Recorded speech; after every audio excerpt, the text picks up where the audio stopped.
Hey everyone, it's another episode of Our Two Cents on Your Dollars. I'm James Enriquez. I'm James Credo. I'm Leo Chang. And welcome. Hello. So, Thanks for being here. Hey, thanks for coming. Hey man, that's a nice. I like that, man. You said this the other day. Did I really? You did. Okay, all right. That's why I wore it. You wore it just for me? Recency bias. Hey guys, But like just for me. I don't know. the camera is on. They can hear us. Okay. I'm glad. Because you didn't know what this guy's like. Not me. No. So, What are you talking about today? well, let me tell you. We have these for the greater good of the audience. I figure we'd pull the curtain back a little bit, see behind the scenes. Here we go. And you might even almost say like this is. All right, I'm just gonna come around and say it. Oh boy. We want to be the standard bearer Standard Yeah. bearer. of what a financial planning practice Gold. should look like. Yeah. Okay, and what I believe clients should expect from their financial professional. There, I said it. Wow. Yeah, I know. And what? Wow. And what? Okay, so y'all have heard me oftentimes say like there's two aspects of it. There's the competence aspect, and then there's the service, like the delivery. Yeah. It doesn't matter how competent you are if you can't deliver it effectively, efficiently. If the client experience is horrible, it doesn't matter how competent you are, Right. and it doesn't matter how great your service is if you don't know what you're doing. Yeah. Yeah. If you're Lacking. lacking, For to a say the better word. least. Yeah. Yeah. Yeah. So can y'all share some like real world examples of what I just talked about? Yeah, stepping back a little bit, the reason why we're talking about this because we've had conversations. When I say conversations, more like arguments, heated arguments on how to service our clients. And the words efficiency usually comes out there. Wait, who are you having these heated arguments with? Not I. You talking about with us? They would get physical. Both of you. And it Oh. would end We know we win that quickly. Quickly. But Different podcast: Taekwondo versus Jiu-Jitsu. striker versus grappler. Muay Thai, if anything. Sorry, Go ahead. I already kicked him. He didn't even see it. Anyway, over the years, we're trying to figure out how can we best serve clients and deliver financial planning. And we've always gone back and forth. And what we decided to do is, and we feel like there's no way around it, is to offer a customized financial planning relationship. And that means you have to really get to know your client top to bottom in terms of their communication preferences. Of course, you want to know their objectives, their meeting preferences, and you can't have a cookie cutter service. Because before we've talked about, we should have quarterly meetings with all of our clients. We should have theme-based service where every quarter we're talking about a specific different theme, and we're still injecting some of that, but what we're really doing now is customizing the service to every client. So it's everything from, does this client prefer to text, to email, call, webinar? Do they prefer to meet face to face? The time during the day, and so then that's what we're working with. Yeah. Okay, you said we say that. Can you add a little bit more context? Like, where are we getting that from? Like these quarterly meetings? Is it us saying that, or? Yeah, as a financial professional, your broker dealer, your competitor. There's different studies that you read that gives you recommendations in terms of how often you should have touch points with your clients to make them sticky and have a great service. But what we found over time is you actually have to be we feel like a lot of those things are designed to have efficiency for the financial professional. And you have to be very careful when you start using the words client service and efficiency. Because if you're not careful, what you're actually trying to do is, what you've done is you've asked yourself, how can I make my life better and easier as a professional when dealing with a growing practice. And you might you're overlooking the fact that what you're supposed to do is, how can I better serve the client? And sometimes it's not going to be the most efficient strategy when you're trying to have the best service for your clients. So you mean becoming so efficient so I can take Fridays off is really for my best interest? Is that what you... Depends on what you're doing on that Friday. Yeah. All right. Say more, sir. No, what No, do you? no. Because we both heard it, right? Earlier on in our career, right? Sure. But he's going to go there. Right. Well, yeah, right? I mean... Yeah. And that's okay. Different means different. Different doesn't mean right or wrong. Right. But if you really zoom out, right, and like I'm trying to be. I think sometimes people feel like because we did such a great job at building a great team and a great infrastructure. We have all the right people and all the right seats on the bus, and they really help us serve our clients. Mm-hmm. But I feel like sometimes people think we're just like passing them off to our teammates and that we should be doing it. And I think sometimes people think it's so we can just gallivant across the globe. Right. That word, gallivant. Yeah, I said it. I see myself gallivanting. Because you're a gallivanter. So. Yeah. Those shoes say Gallivant. Anyway, I really that's what people believe. And so, and maybe that was true at the beginning of our career. Like that was the aspiration, because that's what you hear. That's what you hear other veteran financial advisors tell you, right? That's course. what you hear all the literature tell you. In fact, we were, man, maybe I'm saying too much. No, go preach. In fact, we were looking at a business consultant, right? 2025, new year, new us. We're looking at business consultant, and I was shocked at some of the testimonials. Yeah. They said stuff like, I work half the year. And I'm like, oh. You tell people that. Like, how would my clients really react to knowing that I took half the year off? Right. I don't Yeah. think they're going to say, wow, you're efficient. Yeah. Yeah. That's an efficient practice. They're taking care of me. Yeah. They're just very efficient. Yeah. Yeah. The efficiency for us is in a sense of a well-oiled machine is able to function if you're able to have the right pieces and parts in that machine, right? And so there's activities and there's things that I know I can do well and I can be efficient and get done properly. And then there's things that I know my staff and admin can do much quicker than I can and probably do it more effectively than me.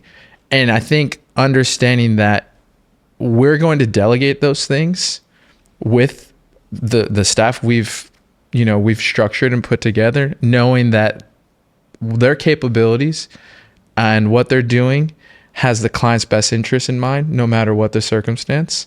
So we know that they're in good hands. And that extra time that I have that is not dedicated to taking on that responsibility, I'm utilizing that to, one, either better myself from a competency aspect that can then translate to helping clients grow, or doing something directly for the client, whether it is, rebalancing, or whether it is looking at potential tax benefits, or whatever the case may be. I want to maximize that time as effectively as possible. So yeah, there is an efficiency.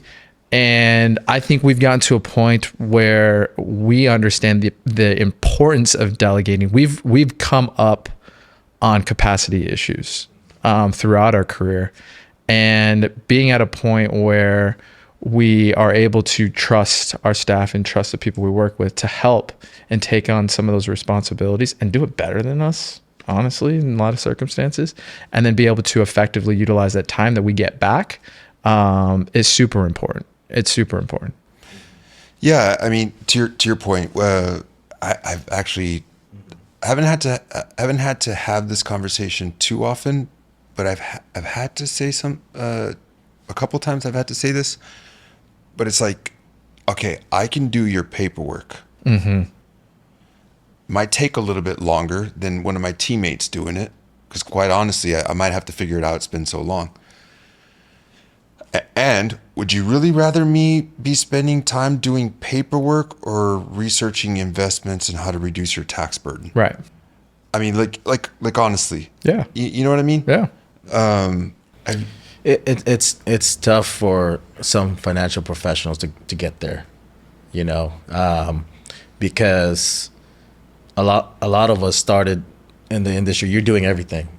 You're doing the marketing, you're doing the investing, you're doing the financial planning. The three of us did. Right. Yeah. Oh, sorry. And you're growing your business at the same time. And if you're not careful, you're trying to grow your practice, you're trying to serve your clients better, but you're doing the same thing over and over, but you are getting some sort of growth.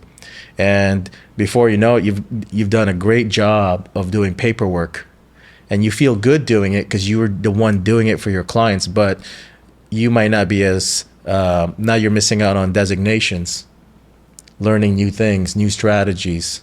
You're not making the investment to hire a person so they can take care of that, so you can actually improve yourself and enhance your services.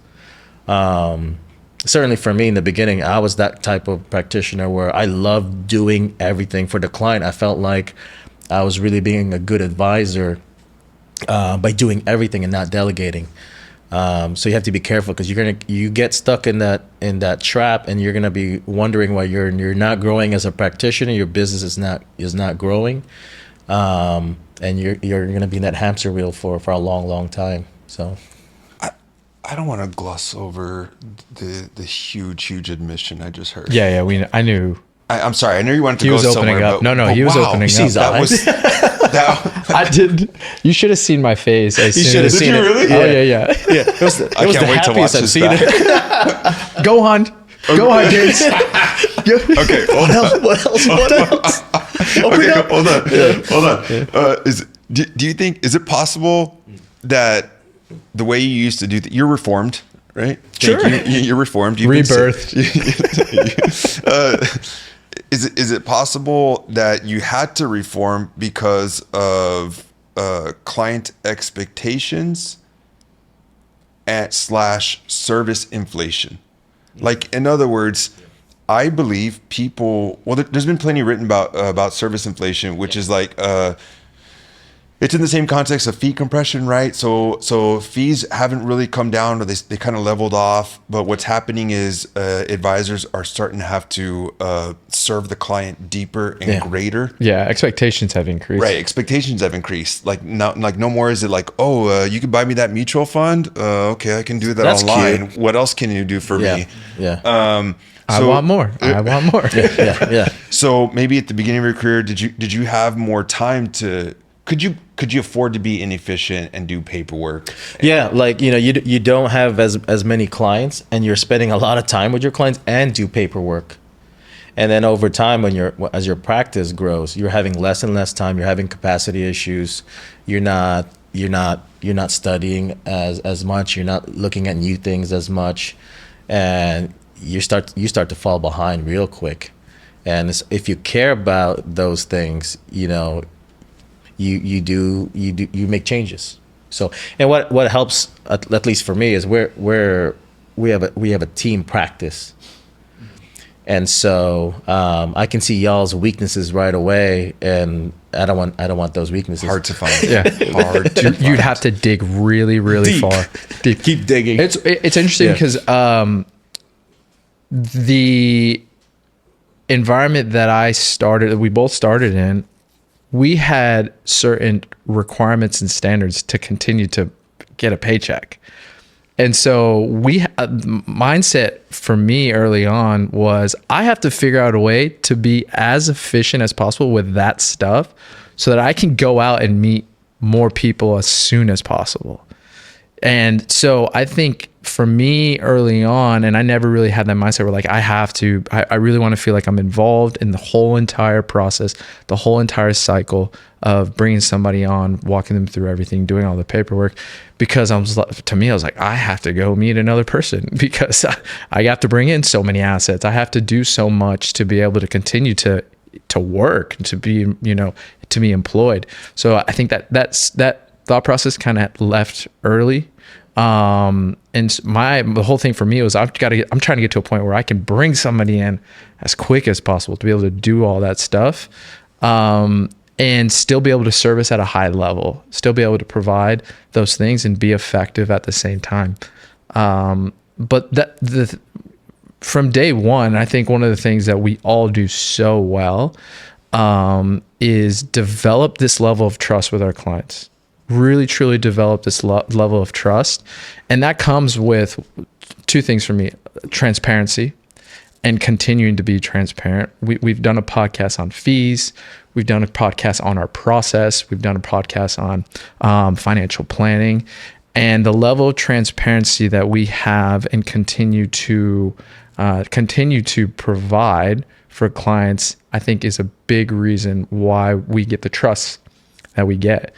And really buying into our service model. To me, I mean, we work with service people all the time for whatever. We're homeowners for whatever reason, right? We work with service people all the time for different things. You get the person that's like, hey, give me a call, text me, email me. I'll get back to you within 24 hours, promise you. And I mean, probably 15, 20% of those individuals actually follow through with those types of promises. I could have any individual contact any one of my clients, and I promise you there's not a single individual that would come out and say that I don't commit to that promise. And that's always been a big thing of mine. It's like I've always, like, for me personally, if I need something done, you know, I have an emergency, especially dealing with finances, right? We're working with individuals that this is such an important and sensitive topic. So if they need money or they need a change, something needs to be changed, or they have a question, it's of some type of urgency. And what it might not need to be answered in 24 hours, but I put a standard in myself that I want to make sure that I get back to them within that time frame.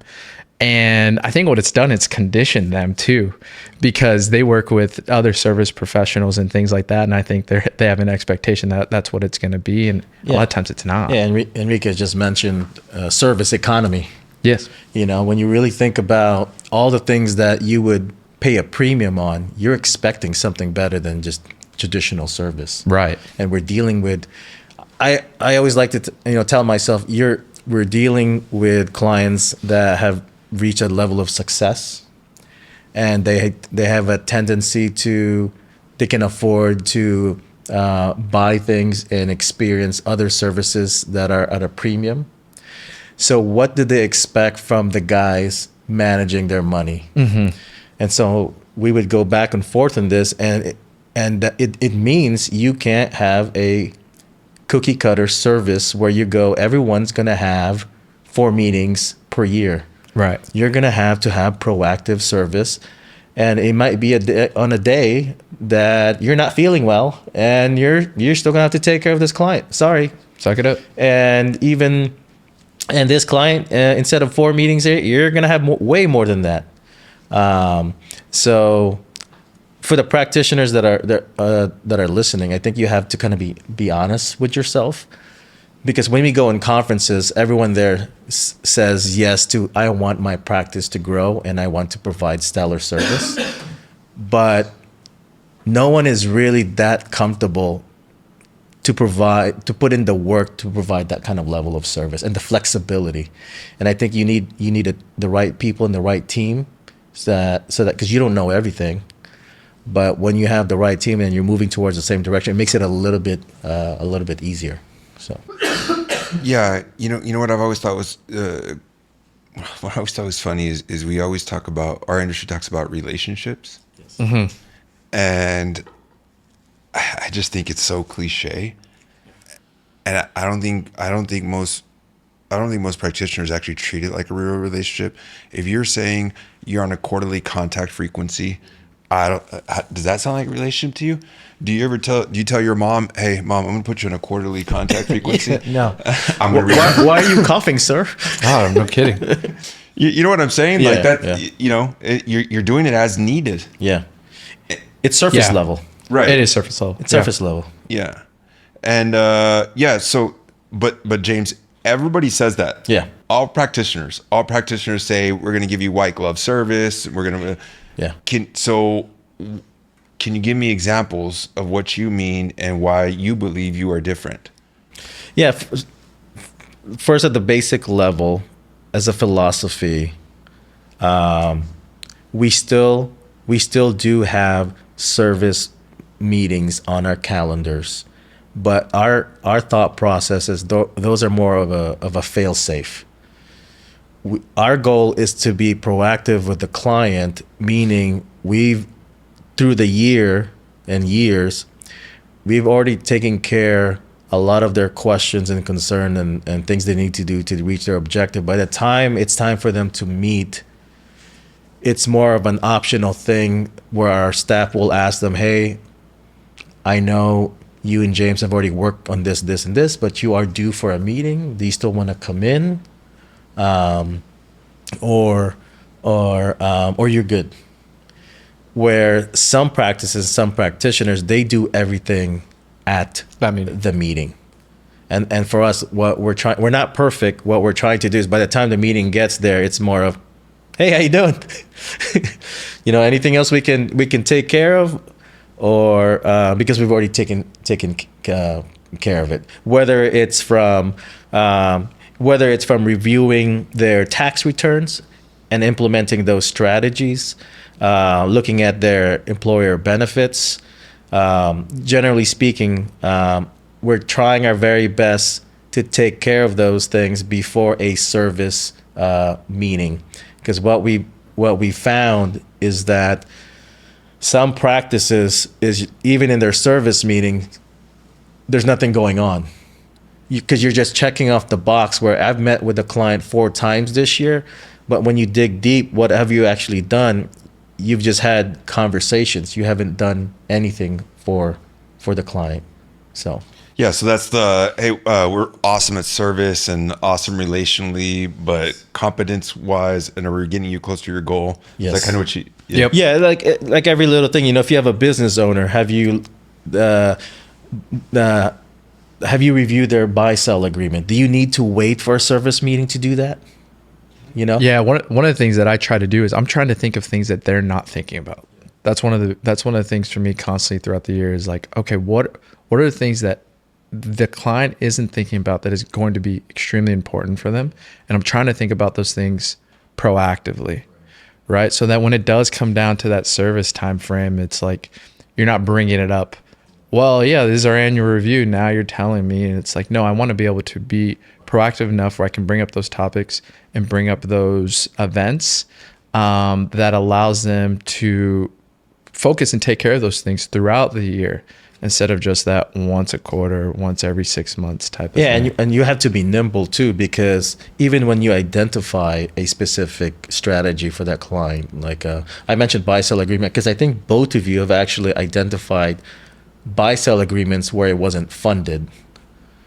And so you were proactive enough to do that, but the client might not be ready right there and then to take care of it. So you have to remember to bring it up. Yep. And so we're working on that too, where we're always consistent with that process, but you have to be nimble to have this kind of experience and service for your clients.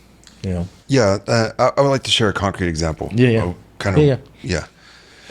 I had honestly thought, like, we've been living it so long, right? This has been our philosophy and our approach for so long that I thought, I think it's easy to do. People are going to catch up. It's not hard to do. And I was meeting with a prospective client the other day that was interviewing me. Already has an advisor, and I was kind of, just letting them know, kind of setting the expectation, trying to learn their preferences on how they like to communicate. To your point, right? One of the things how do you like to communicate? Text, email, call, video call, even to the detail of, I'll ask people, do you want to know how the watch works, or do you just want to be able to tell time? In other words, how am I delivering advice? Do I have to explain the rationale, or do you just want to bullet point, hey, max out a Roth IRA, done? Or do you want to know why? We're able to customize the way we communicate that to people. But so going through that process, and I mentioned something like, yeah, I mean, like, our goal is we try to get back to you ASAP, like you mentioned, and not with like, because everybody has that goal, right? Sure. And not with like I don't know, that's a great question, I'll get back to you. No, like with an actual answer. Yeah. So I told him that, yeah, so like if you just want to know something like, hey, should I pay off, I got this cash, should I pay off my my debt early or should I invest it? Like I'll respond right then and there. I'll tell you. Text, via text. We don't need to schedule a meeting. We can if you want, but we don't need to. Like it's something simple enough. I have that data. I have your interest rates, Yep. your payment, all those things. And he said, wait, what? So like if I wanted to go buy a vehicle and I was at the dealership and they told me that, I was like, yeah. Call Well, you can call or text. Or you can text. Yeah. Whatever. Email. And he shared that his financial professional did, they don't do that. So it was an aha moment that, you know what, that there's still some work to be done in our industry, and we're heading in the right direction as trying to be the standard bearer. Yeah, I one of the things I mention clients consistently is the concept of a consulting role, right? Where you're dealing with making financial decisions all year long, right? There's different things that come up and you're having to make a financial decision for whatever the case may be. Do I lease or buy this car? Do I refi? Do I have this extra cash here? What do I do with, like, it comes up all year long, And so to me, the idea behind the fee and the service model is I'm on a retainer. Consider me as a financial consultant where those scenarios and situations come up. Text us. Text me that you're at the dealership. Text me that you're meeting with a angel investment group, right? And you're looking at a new investment opportunity. Those are the different quirks, and I think that does differentiate the way that we provide service from a timing aspect. But I mean, dude, I don't think anyone, humble brag, I don't think anyone compares from a competency aspect for us, really and truly. And so us always continue to try to elevate from those aspects and being able to adapt, right? Because our client group is it's broad in regards to the demographic from an age aspect. So, there are some clients that love texting and prefer it, and they think it's way more effective. And then there's some clients that would never text. They don't want to talk about anything unless they're in the office face to face with you. And we'll do either or, whatever you prefer, right? But we can do that, and it doesn't have to be so stringent in regards to a timeline. You have a life event, you have a financial concern, you have an opportunity. Let's talk about it. Let's discuss it. Tell you what, I'm gonna help you out because nobody likes to brag. Humbly. No, you. I'll take it as you weren't bragging. You were edifying us. Yeah, edifying. You were talking about us. Edifying. You guys. Not none of it. Just you guys. Just us. Anyway. #team. And we try to give the service with a smile, and we try to be funny. Yeah. We're all dads, so dad joke. You might be entitled to a dad joke or two. We throw those in for free. Yeah. Anyway. Well. We hope you enjoyed that one. If you have any questions, please don't hesitate to reach out. Again, thanks for tuning in to another episode of Our 2 Cents on Your Dollars.